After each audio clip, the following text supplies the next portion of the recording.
This past few days being in Bombay again has been a very intense period for me.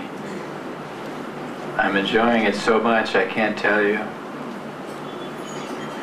It seems like only yesterday we were sitting out here on the ground in front of Srinathji's house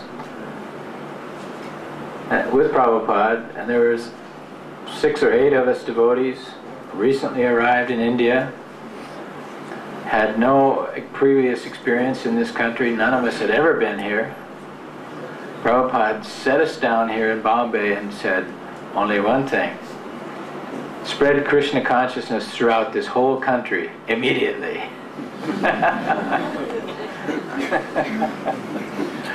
And now I come back 30 years later. Now there's a 9-story house on this property filled with devotees. Such a wonderful thing to see. In those days, very, very, very few people, and we had no Indian devotees. They were all from different countries in the West. The Indian people were surprised to see us. Those who could understand what Prabhupada was saying were very, very happy and overwhelmed to see us coming into Bombay. But we were very bewildered by the whole situation. We had only one guiding tenet, only one guiding thing, and that was Prabhupada's example. He had given us the encouragement and the courage.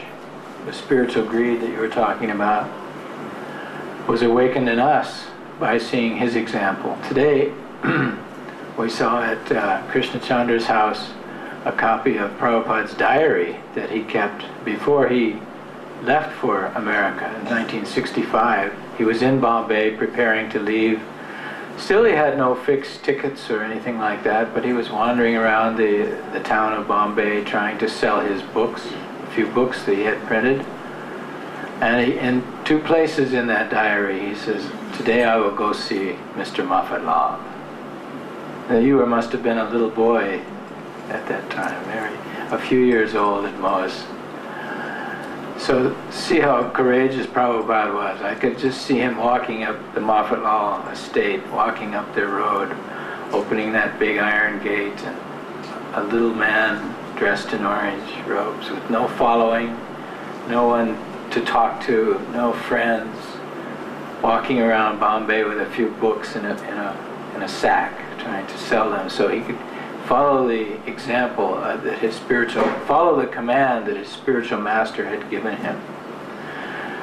And if you meditate on what state of mind that is the state of mind of pure courage, pure risk, total risk. I've thrown off every other appointment, I've thrown off every other thing in my life but to carry out my spiritual master's request that I take this movement to the West. Bombay is the door to the West, the gateway to the West, so I will leave from here. And we've been traveling down memory lane all over Bombay in the last couple of days and seen some of the early examples of Prabhupada's courage here. And listening to this dear God brother tell me his story. You want to hear a courageous story? How he left his home in America as a teenager practically, with no money, and only one thought in his mind: I must go in the world somewhere and find God.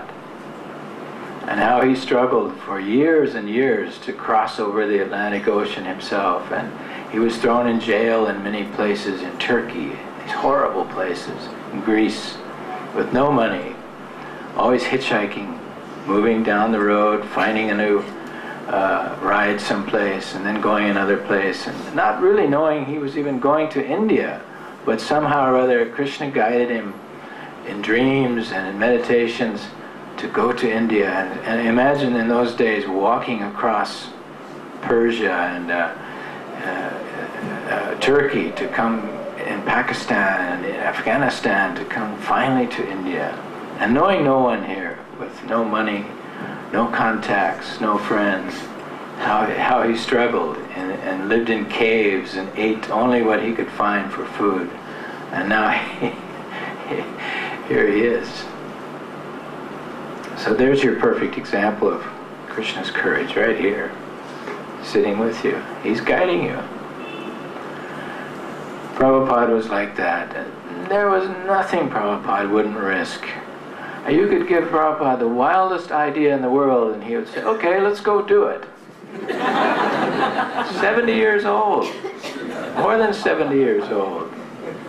He was unafraid to attempt anything you could name to spread Krishna consciousness. One devotee asked me the other night, I mean, I'm the wrong person to ask, but he asked, said, what is the single most thing to make spiritual advancement? What is the single most thing? And without, I mean, to ask me, that's not very, very good to begin with, because I don't know what advancement is in spiritual life.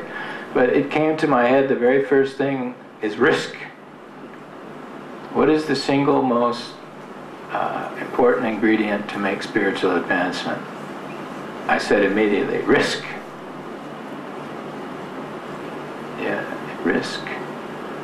Risk is taking a chance. It's a gamble. It's throwing everything else out of the window, all other possibilities, and extending yourself out as far as you can physically go. Prabhupada himself set the example of risk, and he also said many times, and the reason I think that we all wound up here, these 8 devotees, willing to undergo any kind of hardships and endeavors to spread Krishna consciousness in India, was that we began to see and experience the results of this risk. We had been already beginning to see that, yes, if you take risks for Krishna, automatically he has to come on the scene himself personally to help you. He has to. If you want to see magic, take a risk for Krishna, because he makes all obstacles disappear. If you go little by little, maybe take notes and study the situation and maybe make some trial probe here or there, all right, that goes, but it goes very slowly. Rather, Prabhupada said, just jump into the flame. And Krishna has to put the fire out. He has to. He's promised you. Try it and see. So we had been trying this, and we saw it really worked. So it became then a matter of, how much risk can I take? Please, let me take more risk. Some of our devotees were going off to Pakistan alone preaching, off to Africa alone preaching. The spirit has been lost somewhat. Prabhupada said, spread Krishna consciousness throughout India immediately. Well, within several months, everybody in India knew about us. We did, because from Bombay, all the media, all the influence, commercial influence in India, this is the center of it. So I encourage all of you, ladies and gentlemen who are here, you have the opportunity that no other people, none of your other countrymen have, to spread Krishna consciousness throughout your country very quickly and in such a nice way, because you're all such perfect examples of Krishna consciousness yourselves. And you have the best example here. Someone who has risked his entire life, all of his energy, to spread Krishna consciousness. It's so easy for you to do it from here. You simply have to take hold of the media and the movies and the recording industries and all of these things, these high-speed technical things that are linking all parts of India now. Every town and village can hear about Krishna from Bombay very quickly. And the program that you've started here by training up brahmacharis and sending them out into their home villages to train others and recruit new devotees is a fantastic program. First time seeing it, and it's so enlivening for me to see that. In fact, there's one boy who just arrived from Germany today to study your techniques. Germany, I mean, these Germans are the best organizers, and they're coming to you.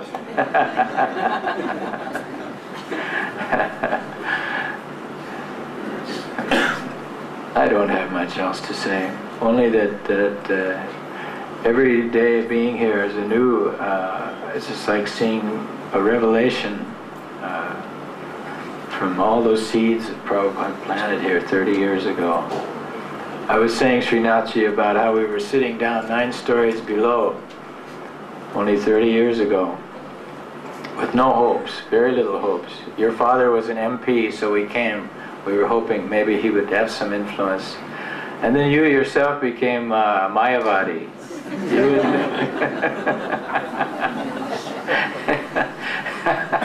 And hearing that story from you, I mean, these last few days I'm hearing the most wonderful stories.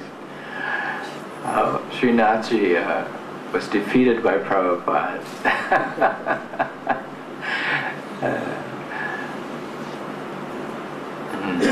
Where else did we go on our little memory lane? Oh, we went to Kartik Mahadevi's house where Prabhupada lived so many months on Sea-Face Park.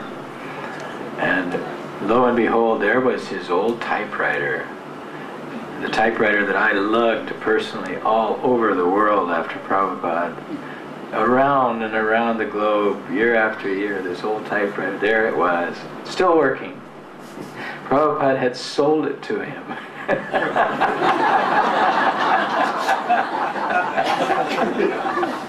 He didn't give it to him, he sold it to him.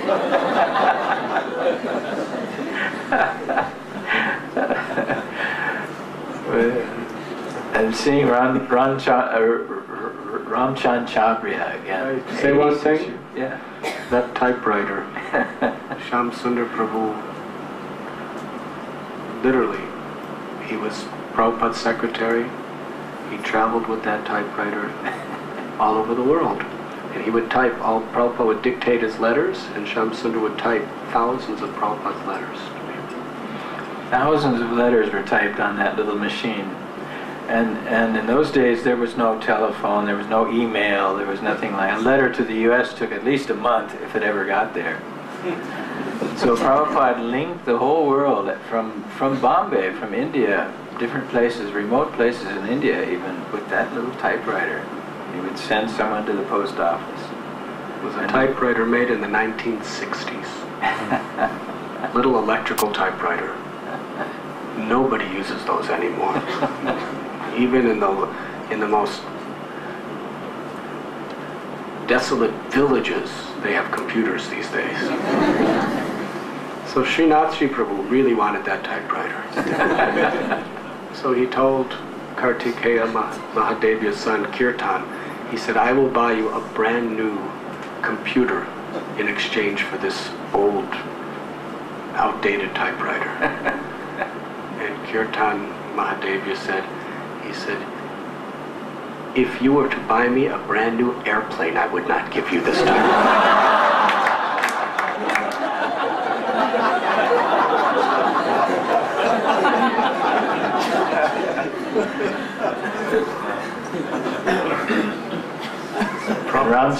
Ramchand Chabria, we saw him yesterday, 86-year-old man.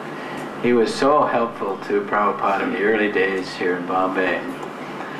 We had no fixed abode, no place to go, no money, and he gave us rooms in his hotel, Sea Palace Hotel. Very nice location. He could have rented those rooms for hundreds of rupees, but he gave us those rooms for months to begin spreading Krishna consciousness in India.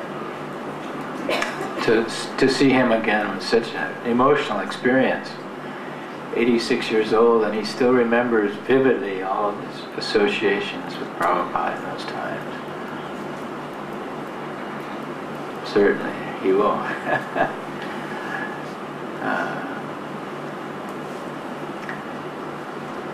Anyway, I strongly encourage everyone, please make some plans, dream some dreams, big ones, big dreams, and take a plunge. Go see what happens. Krishna will never disappoint you. This topic came up when Krishna Chandra and I were discussing the other day the heroism of the early devotees in Russia, which I was able to see in the beginning with Prabhupada. We went there from Bombay, we went to Russia and planted a little seed, and then I got to see it 25 years later in 1997. Went back to Moscow for the 25th anniversary and saw tens of thousands of devotees, beautiful, wonderful, innocent, sweet devotees, to see what a marvelous growth from that one little seed. But the key to my experience then was to hear from these devotees how they struggled in the beginning and the problems they had to overcome. We have no understanding, we cannot even begin to understand the heroic deeds of the early devotees in Russia, the hardships and the persecution they underwent at the hands of the KGB and the police. In those days, there truly was an iron curtain, and Russia truly was run by a group of police, evil. It was the evil empire, as Ronald Reagan said. They persecuted these devotees in ways we cannot even contemplate. They would take them to torture chambers and beat them and ask them to give up the names of the other devotees. Just give us the names of the other devotees and we will set you free. And still they wouldn't tell. They would break their legs. Electric shock, years. Some of the devotees spent years in prisons and in the Siberia and the gulags. And one famous book distributor, the best book distributor in Moscow, despite having been thrown in jail time after time after time, kept going back out on the street to sell Prabhupada's books until finally one day the police shot and killed him for distributing Prabhupada's books. So certainly that devotee is somewhere with Krishna right now. I mean, that's courage. But if we take these kind of risks, we get the results. We get the results. We get to see Krishna personally. There's the slow way and there's the fast way. The slow way would be maybe meditating, chanting, and so on, and so on, and so on, by myself in some nice place. All right, maybe someday I will get to Krishna that way, but just by performing the smallest risky thing, adventurous, risky thing to spread Krishna consciousness, then whatever obstacles come in the way, I get to see Krishna come personally and take them away for me. I get closer to Krishna faster that way than any other way. This is my realization.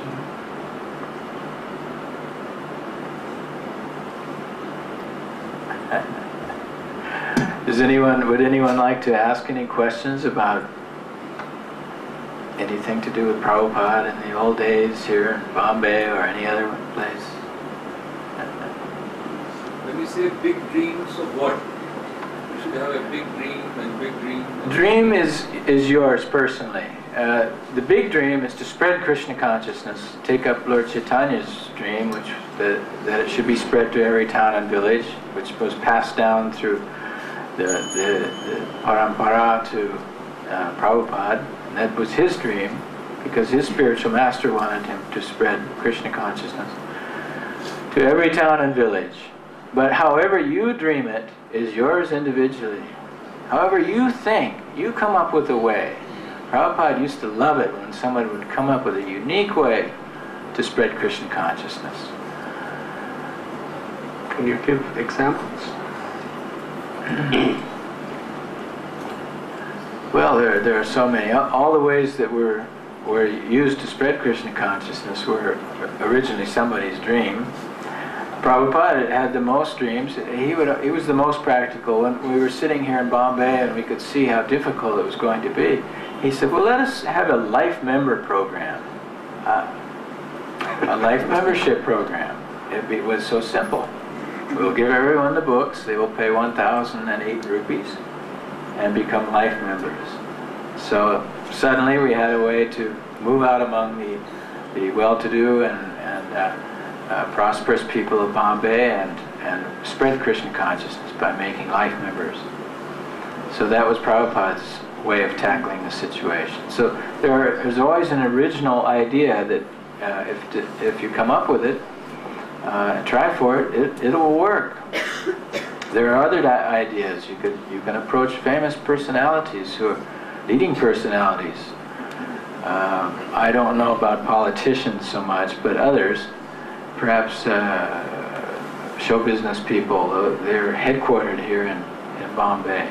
Movie industry, the music industry, the big movers and shakers, the people with the money, the Silicon Valley people, the high-tech people, whoever has the most influence, they can be brought into Krishna consciousness by a careful plan and by a sincere effort to spread Krishna consciousness.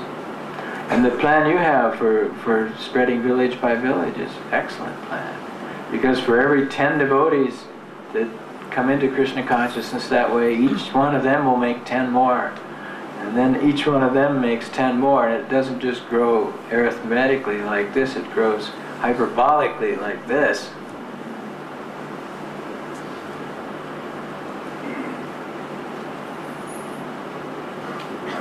Can you explain how you organized Cross Maidan Tundal? Cross Maidan. Well, we could see that we had to get on the map. You know, we had to be noticed. There were so many other gurus and sadhus walking around Bombay, and we were just another group. So we thought, well, let's make a very big impact. Let's do it the American way, with lots of lights. And in those days, your advertising and so on, that commercial advertising had not yet really begun in India on the scale that it is now. Now all of Bombay, every Indian city is lit up with advertising. In those days it was kind of an emerging business. So we were able to take advantage of our knowledge of Western advertising techniques, and practically we plastered the whole of Bombay with advertisements, advertising Hare Krishna.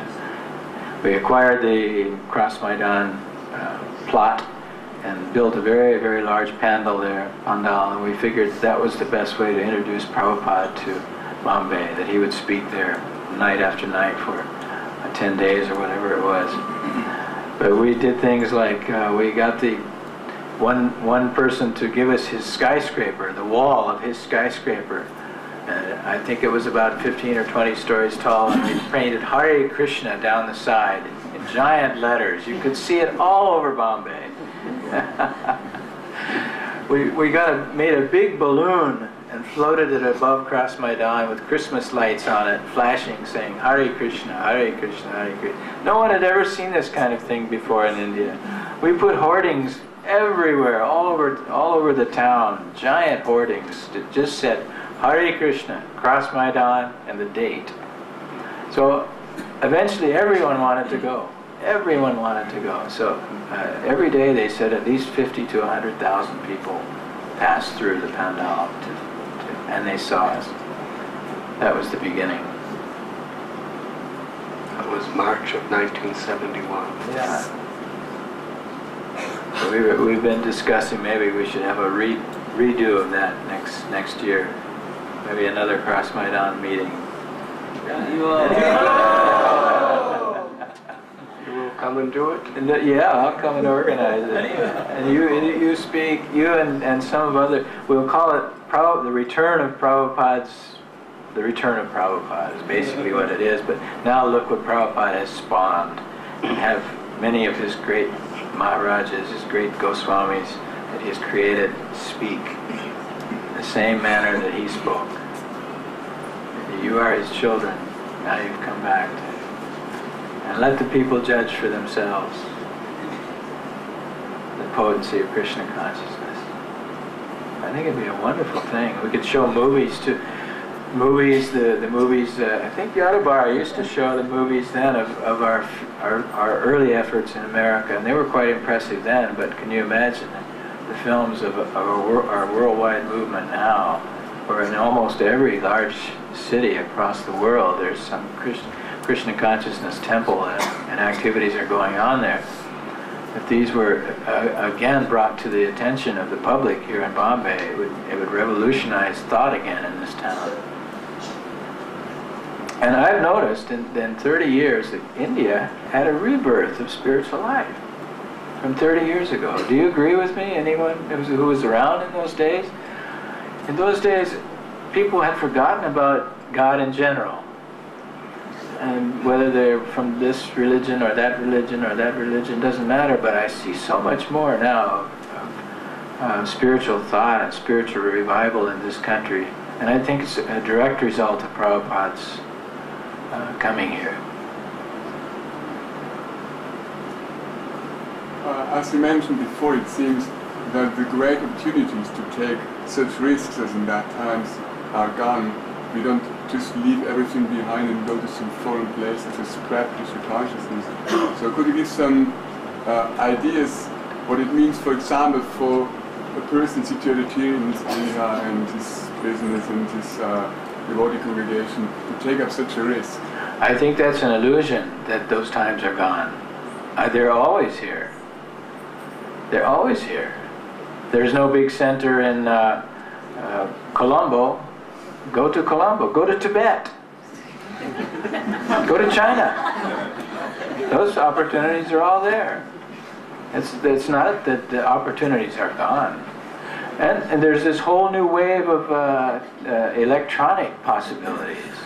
Electronic possibilities are vast. If someone has good brain for that, to create some kinds of fantastic electronic opportunities. Yeah, but it seems you don't have to risk anything. You just sit on a computer and you create something and you get the result, but where is my personal risk? I'm not harassed with a jail or something. Well, I'm giving up everything else to work on this. I'm giving up all my possibilities of becoming a rich .com executive. This is an example. There are risks you can take in any direction you look, but it's a fallacy to think that the days of risk are gone. No, they never cease until they are standing on the South Pole chanting Hare Krishna. These will never cease. So maybe you have to be more creative. More creative. That was Prabhupada's example. He was so creative. He could think of things all the time, and we can too. I think it comes back to spiritual greed. If you want Krishna bad enough, he'll give you the creative. I am imagination, he says. I am imagination. I am adventure. I am courage. I am victory. He has to go to a meeting. What do you mean? I got to hold the mic here until you come back? Where are you going? The mic will hold you.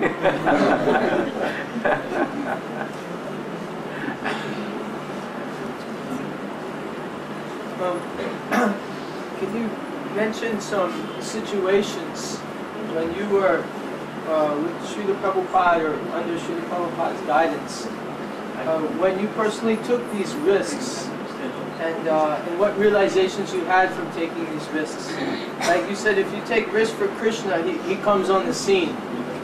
So maybe you can mention some of these situations and how you saw Krishna actually intervene.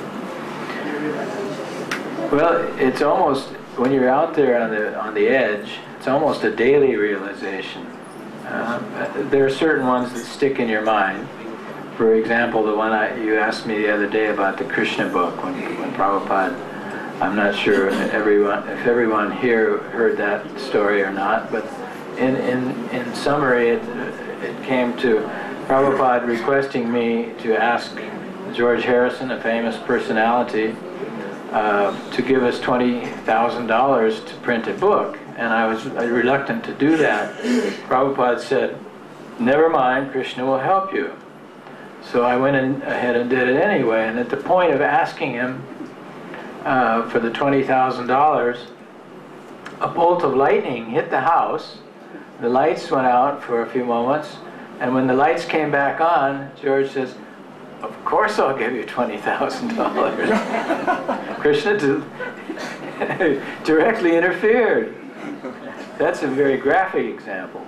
But on a much smaller scale, these things would go on too, and you can always see Krishna's hand moving behind, and even if you might be tempted sometimes to think, oh, Krishna has abandoned me. He's forgotten about me. I'm having so much trouble. And you'll always look back when the thing is over with and see that he was doing this to make this other thing happen. Always. His ways are inconceivable. But he always wants his devotees to succeed. That he has to help them. There was that example in that letter from Prabhupada to George that a man can paint himself very beautifully, but he can't see what he looks like. So he has to look in a mirror. And we become Krishna's mirror. He can see himself through us. So he takes his dearmost friends are those that will become his mirrors,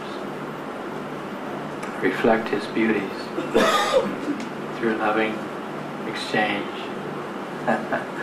And these loving exchange take risk. Even this thief he was talking about going after Krishna into the woods to steal his jewels took some kind of risk. The fellow had to think very carefully about stealing this rich child's jewels. I can get in deep trouble, but he took the risk.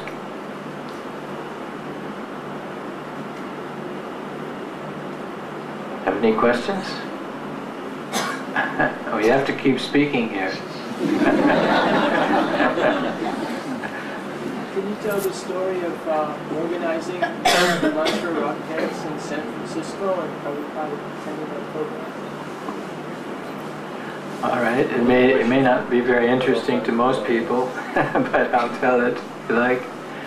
When Prabhupada, this is going back very far, 1967, 66. He wanted to come to San Francisco because so many young people were there who wanted him to come. And there was no money available to pay for his airplane and to keep him there in San Francisco for some weeks. So we thought to organize a benefit rock and roll concert. And we requested the various bands who were very famous in those days, rock and roll music bands. They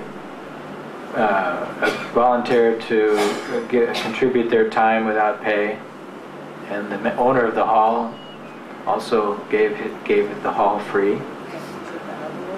The Avalon Ballroom, Chet Helms.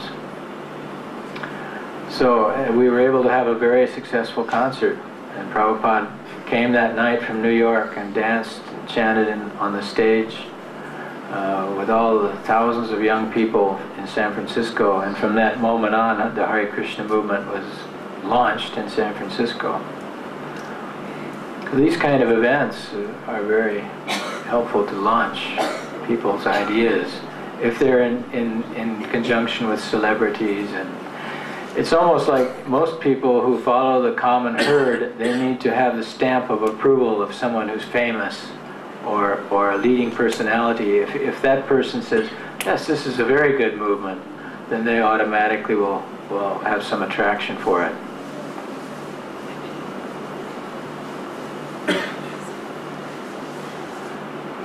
Ladies, anything you want to talk about? But when you say somebody takes all the risks, is he always going to see success in a tangible, material way? He may be completely a failure also. He may be a success in Krishna's eyes, but he may fall flat on his face and not achieve anything. That's a good point. Yes, that's a very good point. The taking risk for Krishna is in all different levels. Just as Krishna accepts the tiniest flower as equally as he will accept the largest billion-dollar donation. It's the sincerity of the soul who's attempting the risk, to take the risk, that counts. It may be a very small risk in our eyes, other people's eyes, but for that person a very big risk. For instance, my parents don't approve of my going to the temple. So my risk would be very small in most people's eyes, but I'm bound and determined I'm going to the temple anyway. That's a great risk for that person, but for other people looking, it may not be much risk.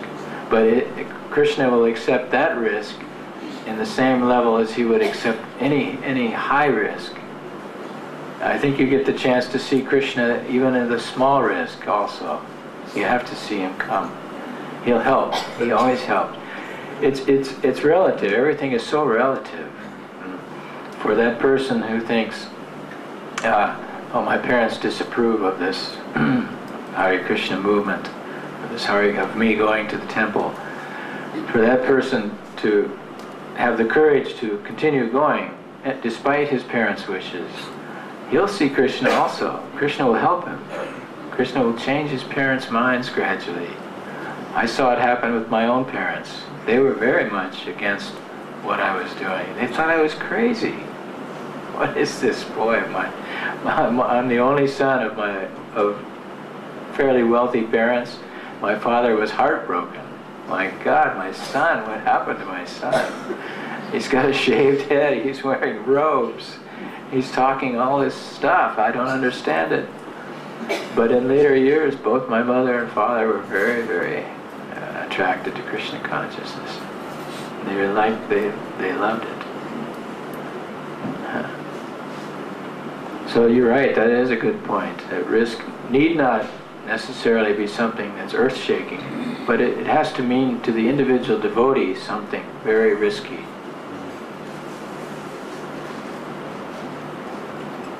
Yes? You have been talking about careful plans. Yesterday also you spoke about strategy. Today you said there should be careful planning. Yeah. What does it mean? Well, to attract a famous personality or a leading individual, someone with influence, it's not always very easy to approach them directly, to just go in the door and say, here I am. And in fact, that often will result in just the opposite of what you want to happen. They will be put off by that. So depending on the person, you can make a strategy. Just like I was talking the other day, Prabhupada taught us this system directly when he would teach us about Krishna. He said, if you want to see Krishna, you can't just go there. You can't say, here I am. You have to plan carefully how Krishna will one day see you and notice you and qualify yourself so that he does that. So in the same way, with a leading personality, you qualify yourself systematically or with some kind of plan so that that person will take notice. For example, you approach the secretary, become friends with the secretary. Who knows the big man's affairs better than the secretary? The secretary knows everything. So you become friends with the secretary. You make it even look accidental. Then you become friends with the secretary. And if the secretary likes you, then he may mention, or she may mention to the boss one day, you know, I met these people, they're really nice. Like that. There can be strategy involved. Prabhupada always used very strategic means to approach famous and influential people. Of course, he didn't need to as much as we do. He was so qualified. Just by seeing him, most people could understand, oh, I want to meet this man. But we're not that qualified.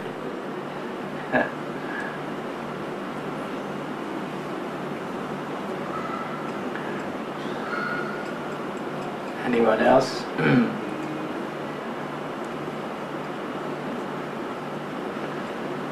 Even though you mentioned it the other day, but I still like to ask, because I think that was also kind of a benefit that how is it that at 19, 20 years of age, even though you were attracted initially to Prabhupada, that you could understand the concept of God the way he explained it? Yeah. I mean, how did you get that much faith in the initial period? You meaning all those devotees who joined? Well, I must say that in those days, most of us had a lot of leisure time, leisure time created by the prosperity of our society, that we didn't have to work very much. Everything was very comfortable materially. So we had a lot of leisure time and a lot of time to think about things and try to understand things. So everyone was looking to try to, in this way or that way, to understand higher understandings. And part of that was the introduction of these of drugs, of what they call hallucinatory drugs or mind-expanding drugs. Many people would take these drugs, and when those drugs take you to a place that is very strange, but it breaks down the barriers of reality. You come back to your normal consciousness, and you realize, well, what I'm seeing and experiencing around me now, and what I'm calling reality, is not the only reality. There are other realities. There are more boundaries that we haven't yet explored or reached. There are other states of consciousness that exist outside of my tiny state of consciousness. Prabhupada always used the example of the small frog in the pond. He thinks his little well where he lives is the world or the universe. And then if somebody shows him the ocean, he can't understand it. But he knows that there's another reality besides his pond. So I would say that through many means of seeking, some of them which were drug-induced, thousands of young people began to understand that there's something more to this world than meets the eye. So we were looking, so when Prabhupada said, I have the answer, my answer comes from millions of years ago, directly from the source, from God himself. You see, I even have a book that God wrote. It's called Bhagavad Gita, the Song of God, and it's his words. These are the only place in all of literature, in all of the Gospels, in all of the sacred texts that exist on the planet where God speaks himself. Every other scripture is God said this, or it is reported that God said that. But no, this Bhagavad Gita says, this Bhagavad Gita is God's words. These are God's words. So we heard things like that. We thought the legitimacy of what Prabhupada was saying was well grounded in tradition and in fact, and in science. Many young people were involved in science in those days. It was the days of the Sputnik, the first satellites, and many young people were studying science, the roots of the electronic age. So Prabhupada appeared to us as a man who knew what he was saying. Not only that he didn't concoct it, that he had something tangible to say from the ancient East. And other people who were telling us from the ancient East that they had something to say. They didn't have the book. They didn't have any succession of spiritual masters behind them. More or less, we could see that they were concocting things, making things up, or perhaps synthesizing several philosophies into one. And they were making themselves very important. That was part of it. Was Prabhupada's humility, his selflessness. We could see he didn't want anything. He didn't own anything. He gave freely of himself as an old man with very little energy. He gave it all to us. He was giving his every moment of his life. His door was always unlocked. We could go and see him anytime. If he didn't hear from us, sometimes for a few days, he would telephone personally. Sometimes he used to call me up. Shama Sundar, are you all right? Well, Prabhupada, I've been sick a few days, or something like that. Oh, well, you must come back quickly. So he was giving himself in a way that no other teacher or master has given anything to the West. He had credentials, he had the scriptures behind him that were authentic. He had a line of disciplic succession that he could date himself back from his spiritual master to his spiritual master and so on through time. And these were the things that attracted us to Prabhupada the most.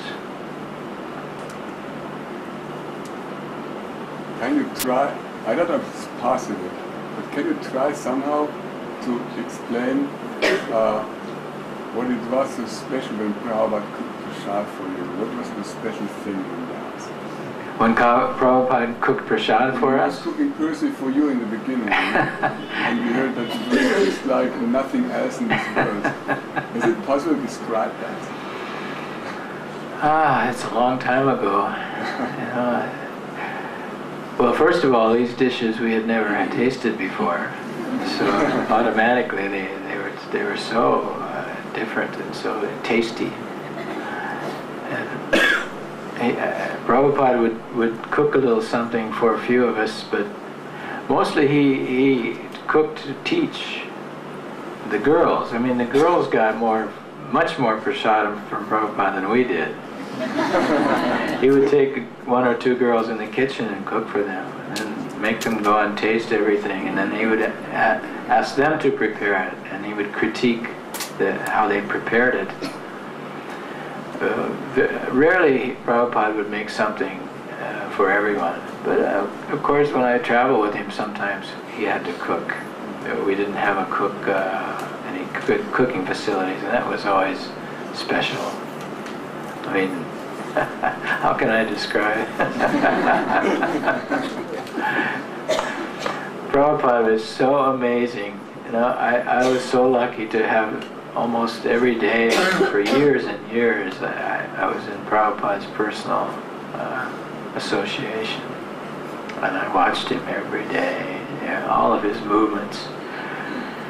And some of the realizations that I've had since then, I wonder if, as I look back, I realized it then that I never saw Prabhupada sleep, for example. I never once, in several years, saw Prabhupada asleep. Rather amazing.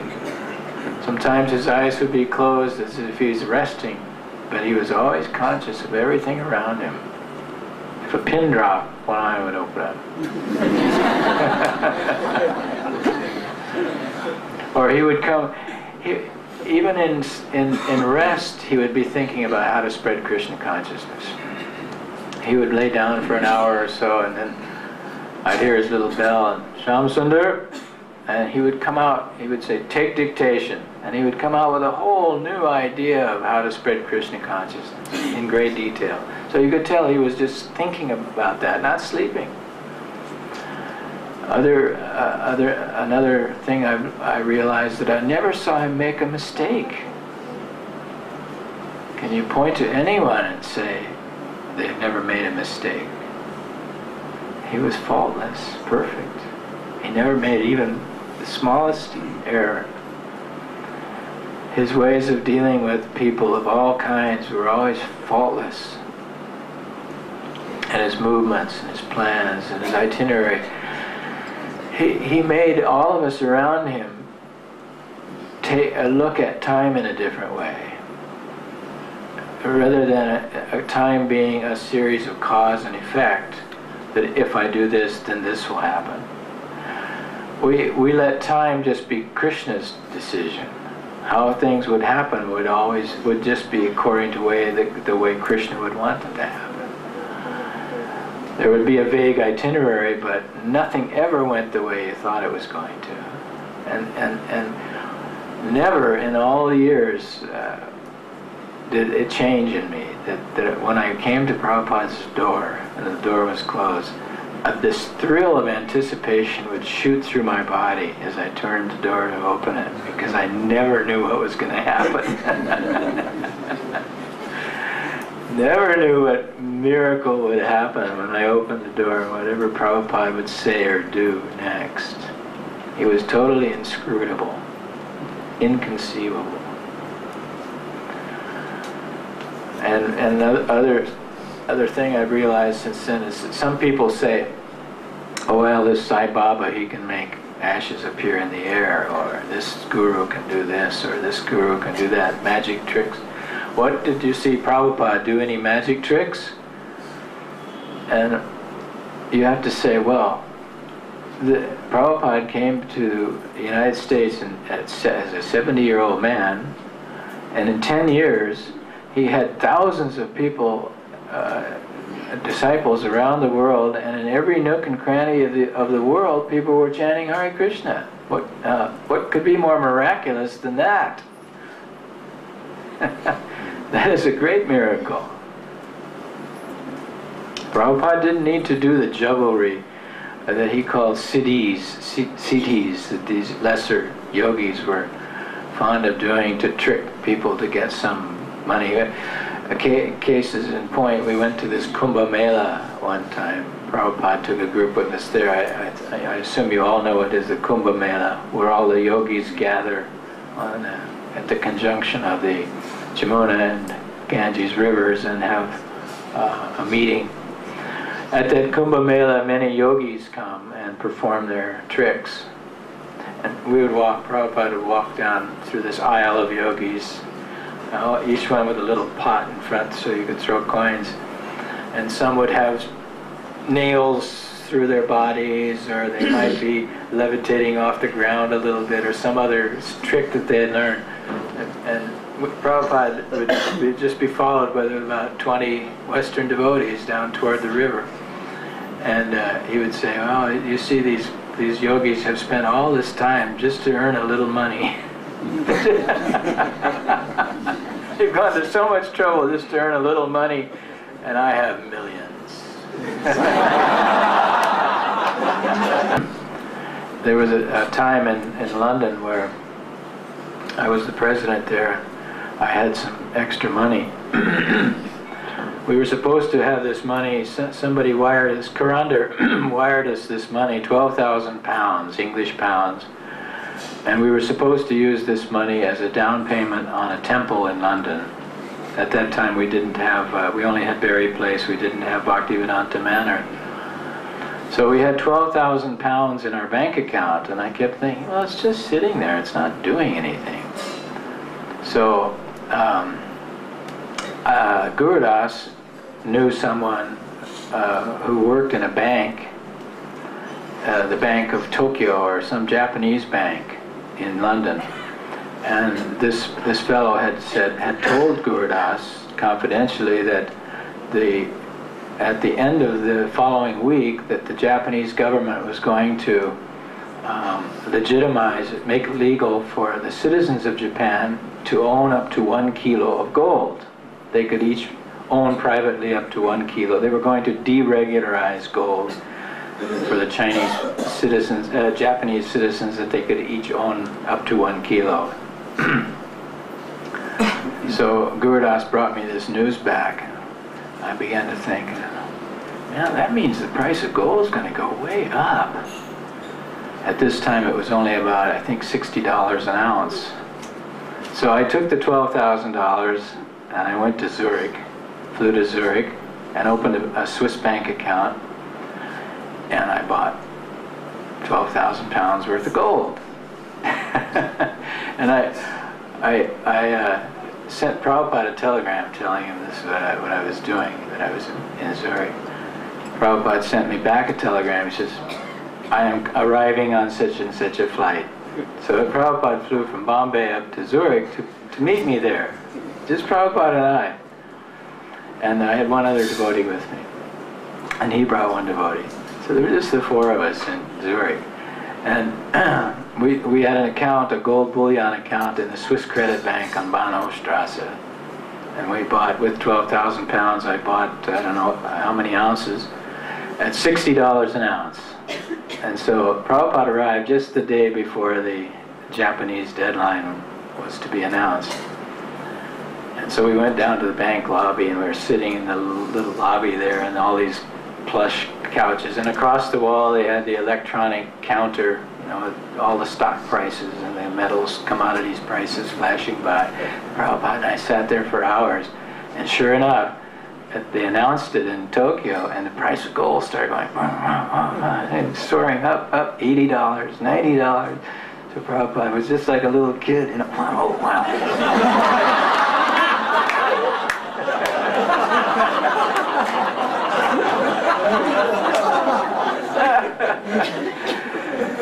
So we sat there for 2 or 3 days till it seemed plateau, about $125, $30, more than double. And it sort of plateaued, and then the other devotees found out we were there. So all the big guy, Bhagavan and Ansaduta and everybody started flying down to Zurich to see what was going on, and they were very critical. They were very critical of me for gambling like this with ISKCON funds. So Prabhupada took me to the side and he says, I think we better sell. We are a democracy. So we sold the gold. He was in talking with Hansaduta and Bhagavan and some of the other big sannyasis in those days in the other room, and I had the door open. I was listening, and they were criticizing me about doing this. Well, Prabhupada, we're not supposed to gamble. Prabhupada sat back and listened to him. Yes, he agreed with them. Yes. In Krishna consciousness, we should not do these things. You boys should not do these things. But Shamasundar, he can do it because he knows how.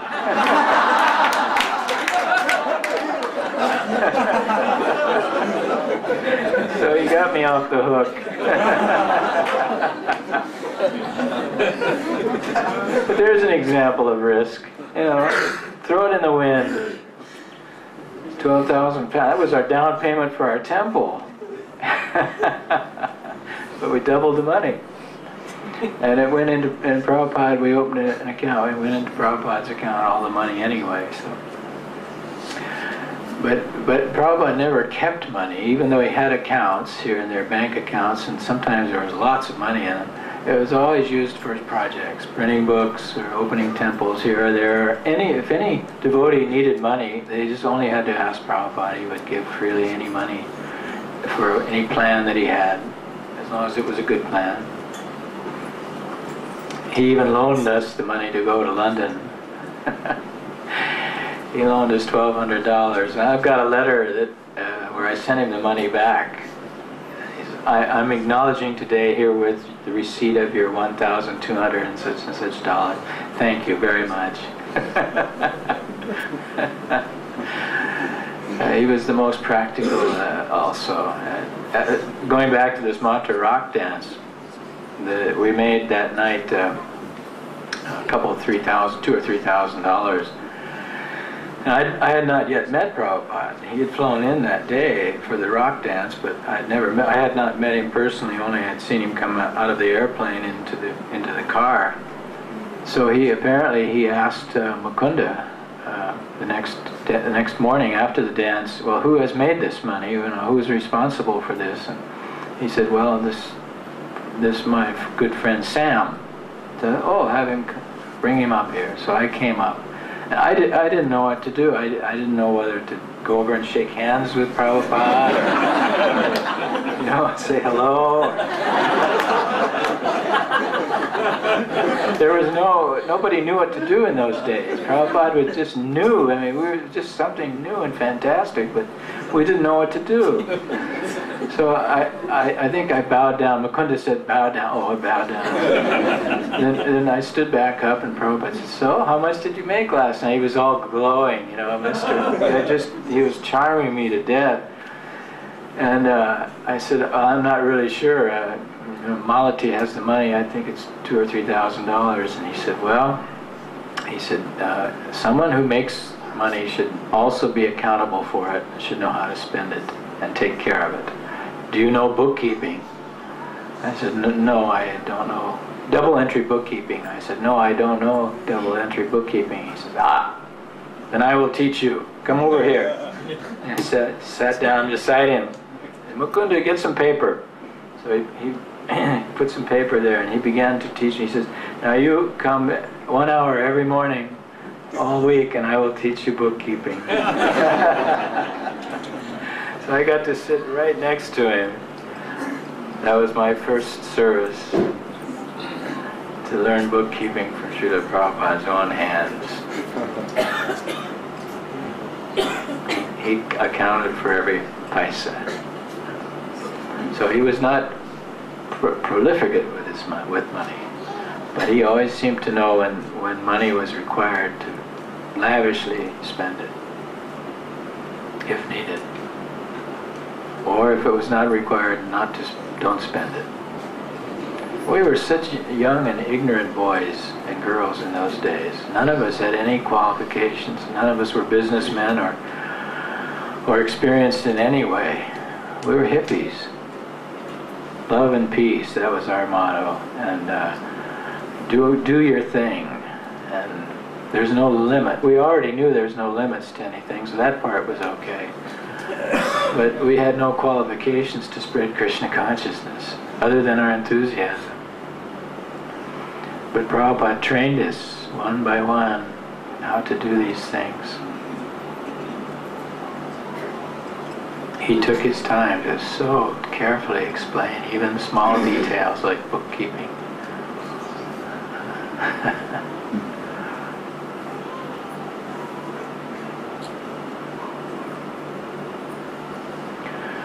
But I'm very happy to see that in my late years that all of Prabhupada's efforts have come to such wonderful result.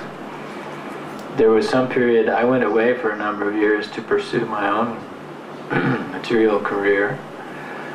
And there was some talk during those years about squabbles and ISKCON, problems with ISKCON and this and that. I didn't pay much attention, but coming back these last few years now, I'm seeing the results of Prabhupada's work. I'm very encouraged to see so many wonderful devotees coming up, especially here in Bombay. This place is unbelievable.